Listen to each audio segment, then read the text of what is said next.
Welcome, everyone. This is Joe Dager, the host of the Business 901 podcast. With me today is John Latham. John is the founder of the Organizational Design Studio, which is a digital learning center and application lab for organization architects. His passion is creating frameworks that build bridges between theory and practice to help designers build and transform organizations that create sustainable value. He can be found at organizationdesignstudio.com, which includes a robust side design for learning.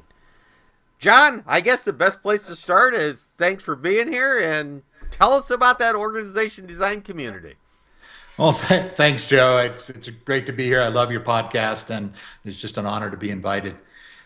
Organization design community is an interesting group because it's people that use those words, organization design, it's kind of a fragmented group.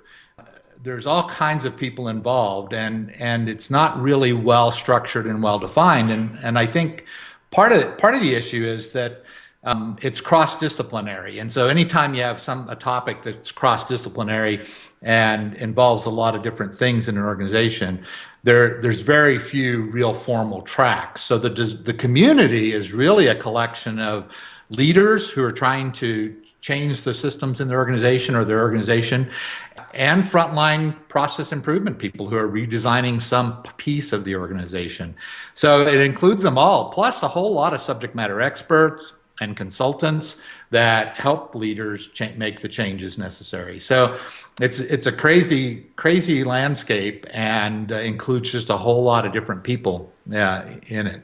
Well, I'm going to jump into something that I was going to wait till the end, but this is kind of a nice segue into it, is because we talk about this description of creative tension in your book.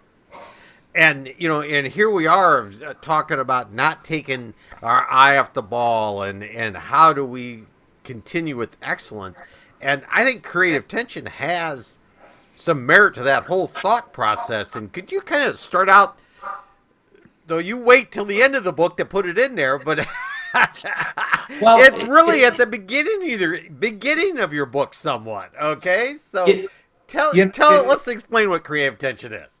Yeah, Joe. Actually, Joe, it's in both places. It's actually the bookends, because step one, the forces for change, are what is pushing us. So whether we call it creative tension or structural tension, as some of your listeners may be familiar with, regardless, it's tension that causes us to change. So we need tension to overcome inertia, right?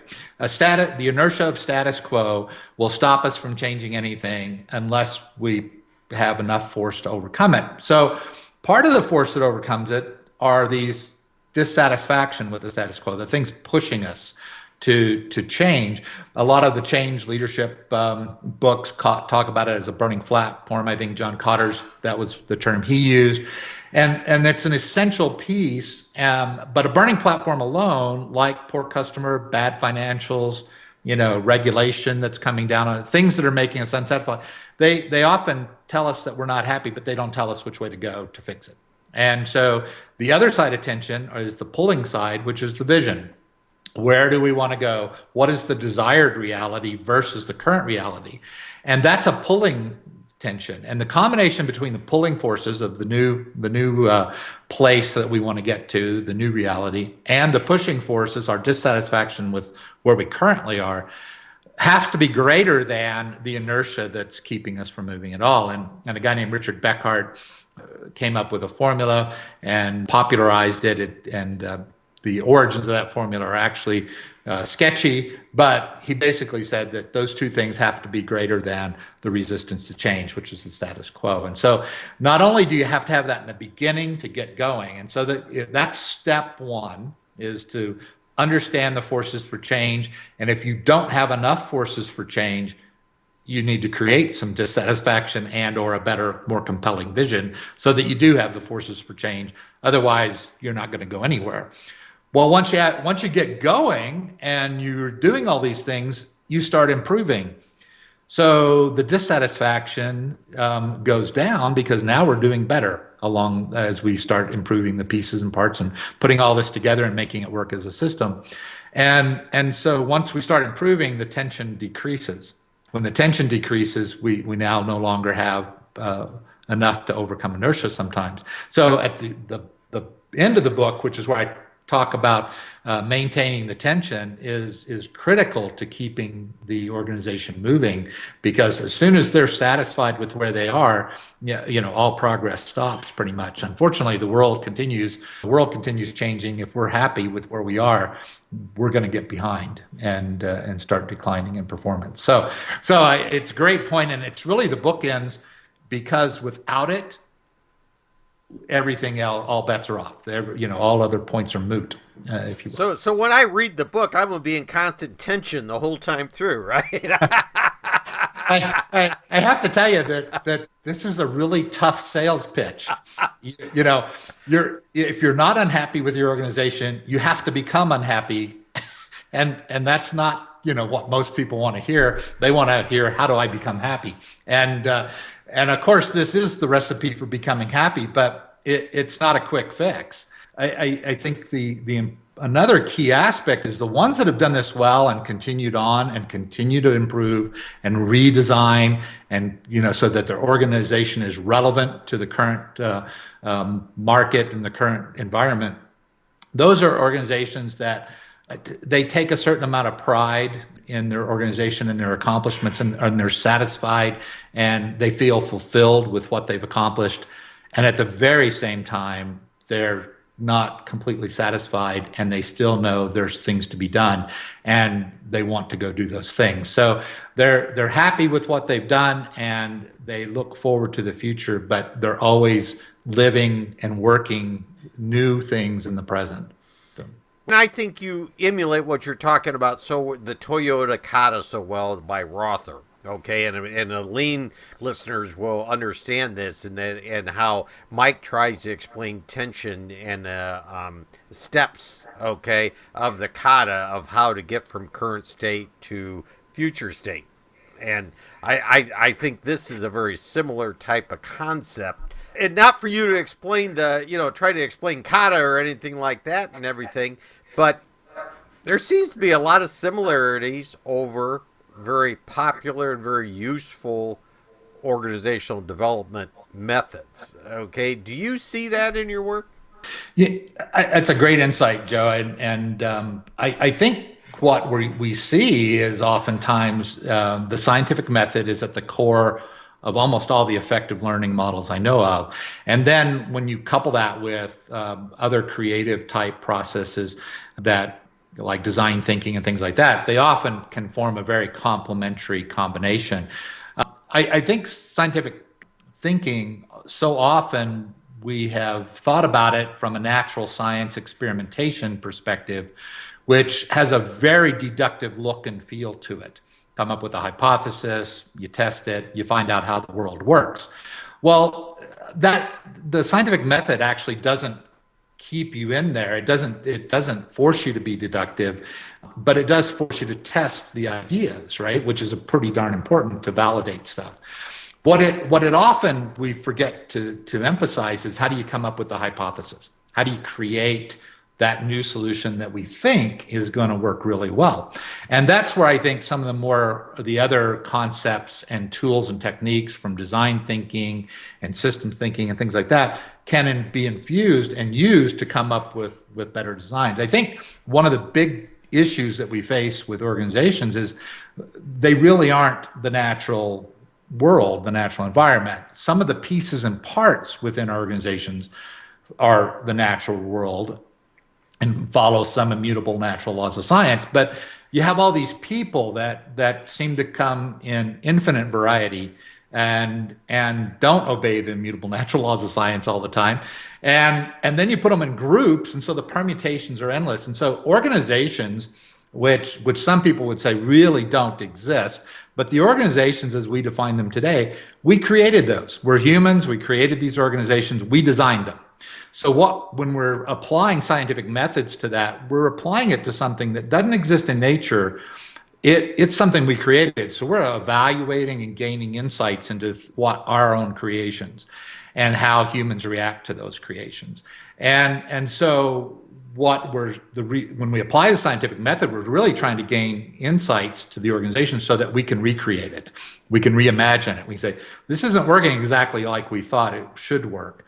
Let's come up with a better idea informed by, turbocharged by our scientific method, and then test it again and see what we get.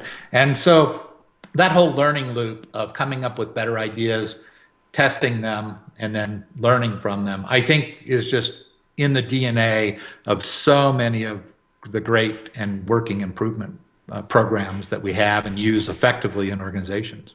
So, and I think this is that Toyota lays this out, and all this lean stuff about Toyota, and I talk about them because I'm most familiar with them. But with all this stuff, everybody, Toyota knows they can't be copied because, just as you mentioned, organizations are all different, right? And it's the ability to take that information and take some lessons and make them your own that makes it successful, right? Right. In the design framework, which is embedded in the leadership framework, but it's a separate framework on how to design management systems or organization systems. One of the steps in the framework, one of the pieces, I've labeled it inspiring examples, for the very reason you're talking about, is that we can learn from others, we can be inspired by others, but if we don't creatively adapt that and create our own custom solution, at best, we're going to be followers to our competitors. At worst, we're going to implement things that simply aren't going to work in our organization. And the examples of that are legion. I mean, we've got lots of examples where people copied stuff from one culture context, put it in another company culture context, and it failed miserably. And they blamed the tool when, in fact, it was the people implementing that tool and not without creatively adapting it. That was the problem. So it is a double-edged sword. You can be inspired by other organizations, but if you're just copying, that's not the same as being inspired to create your own design. That's copying, and at best you're going to be following the other people. Well, I'll take this really down to the most lowest level of just about versus organizational talk in here. Is I always get a kick out of, let's say, process mapping software or mind mapping software, or even marketing plan software. The ability to sell that is based on the templates and plans that you have created already. And really, you can't use someone else's marketing plan, but that's the idea, that if I go out and I buy the software that got 5 different plumbers' plans in it, that I can have a good marketing plan for a plumber. Okay, right? And it's not even at that level, is it true? And that's a great example. And I think what I attempt to do is provide enough structure to bound and frame thinking, which is why I call them frameworks, flexible frameworks, not a model not a prescriptive model, but a framework to help organize your own thinking around the custom design and solution for your organization.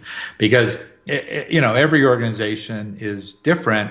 Some are different in a good way, and some are different and need to be redone because they're toxic. But every organization is unique, and there's a lot of things we can copy. Healthcare, for example, has made great strides by sharing with each other, because the transfer of knowledge between one surgery procedure and another is not that great as if you're learning from people outside your industry. But again, it levels all the organizations, and few are going beyond that or using that process to go beyond it, because they learn from each other and they all end up being at the same plane. Well, for healthcare and for us in healthcare, we want that, right? So there is a certain amount of goodness in that, and I don't want to, be guilty of hyperbole and saying that's not useful. It's very useful, but it's not going to reinvent us and take us to the next level. So somebody's got to be doing that work that takes us to the next level that the rest of us can learn from.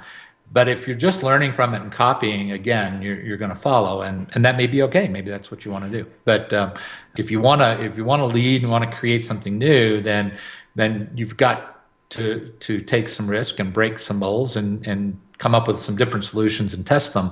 And I think one of the biggest issues we face in our companies today is that we really don't want to take risk. We say we want innovation, but yet we've got an entire system set up to where you have to have predictable results before anybody will spend any time or money on it.